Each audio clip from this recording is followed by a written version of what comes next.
ভুলকুটিৰ বাবে মই ক্ষমা বিচাৰিছোঁ আৰু সম্পাদকীয় প্ৰতিবেদনৰ পাঠ নাওতা সামৰণি আন্তৰ্জাতিক পাৰ্বত্য ব্যৱস্থাৰ বিষয়ে পাব ইয়াত ইস্তাহাৰত অসমৰ জনজাতি সম্পৰ্কত পৰিষদৰ নীতি কি নীতি ভূমি নীতি সম্পদৰ ওপৰত অসমৰ জনগণৰ অধিকাৰ অন্যথা বিচ্ছিন্নতাৰ অধিকাৰৰ প্ৰশ্নত এইখন পঢ়িলে পোৱা যাব। এইখন হ'ল ইস্তাহাৰ। আমাৰ ইস্তাহাৰ সংগঠনৰ নাথাকে, কিন্তু অসম জাতীয়তাবাদী যুৱ ছাত্ৰ কৰি দিবলৈ লৈছোঁ। আমাৰ বিদ্যালয়ৰ নিকটৱৰ্তী প্ৰায় আমাৰ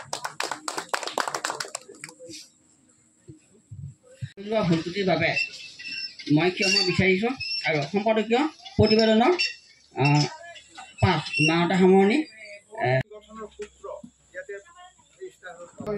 আন্তৰ্জাতিক পাৰ্বত্য ব্যৱস্থাৰ বিষয়ে পাব ইয়াত ইস্তাহাৰত অসমৰ জনজাতি সম্পৰ্কত পৰিষদৰ নীতি কি নীতি ভূমি নীতি সম্পদৰ ওপৰত অসমৰ জনগণৰ অধিকাৰ অন্যথা বিচ্ছিন্নতাৰ অধিকাৰৰ প্ৰশ্নত এইখন পঢ়িলে পোৱা যাব। এইখন হ'ল ইস্তাহাৰ।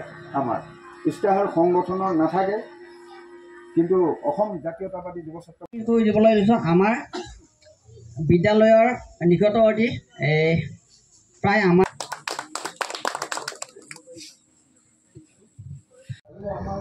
অসম জাতীয়তাবাদী যুৱ ছাত্ৰ পৰিষদৰ কেন্দ্ৰীয় সমিতিৰ যিহেতু দ্বিবাৰ্ষিক অধিৱেশন অহা এপ্ৰিলৰ ৩, ৪, ৫ তাৰিখে গোলাঘাটত অনুষ্ঠিত হ'ব। আমাৰ যিহেতু এটা সাংবিধানিক নিয়ম যে কেন্দ্ৰীয় হওক বা জিলাই হওক বা আঞ্চলিকেই হওক কাৰ্যকাল ২ বছৰীয়া।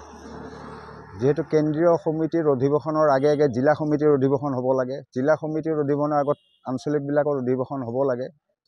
সাংবিধানিকভাৱে আজি আমাৰ যিহেতু দৰং জিলা সমিতিৰ অহা ২৩ জানুৱাৰীত দ্বিবাৰ্ষিক প্ৰতিনিধি সভাখন অনুষ্ঠিত হ'ব, আৰু তাৰ আগত দৰং জিলা সমিতিৰ অন্তৰ্গত আঞ্চলিক সমিতিসমূহৰ অধিৱেশনসমূহ অনুষ্ঠিত হৈ আছে।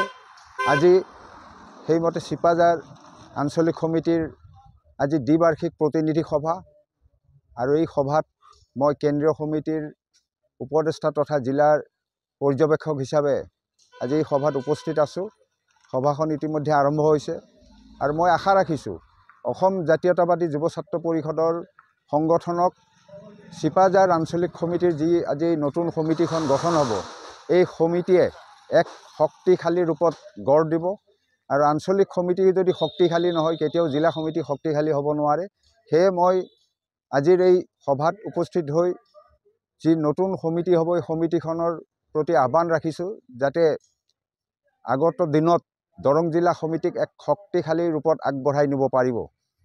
অসম জাতীয়তাবাদী যুৱ ছাত্ৰ পৰিষদ 1978 চনৰ 12 মাৰ্চতেই গঠন হৈছিলে, আৰু নিৰৱচ্ছিন্নভাৱে অসমৰ জাতিসত্তাৰ হকে অসমৰ বিভিন্ন জ্বলন্ত সমস্যাৰ হকে অসম জাতীয়তাবাদী যুৱ ছাত্ৰ পৰিষদে মাত মাতি আহিছে।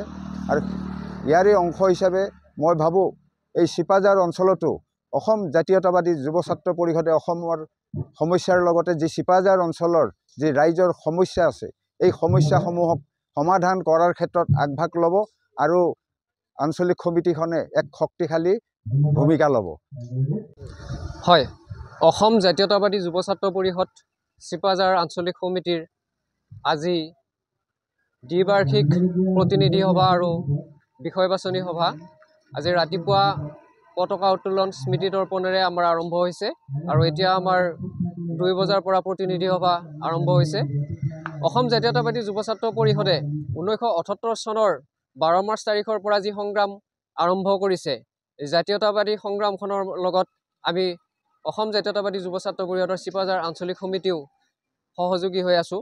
তাৰ কাৰণে আমি জাতি আৰু মাটিৰ কাৰণে প্ৰতিটো মুহূৰ্ততে মাত মাতি আহিছোঁ নিৰ্ভীকভাৱে।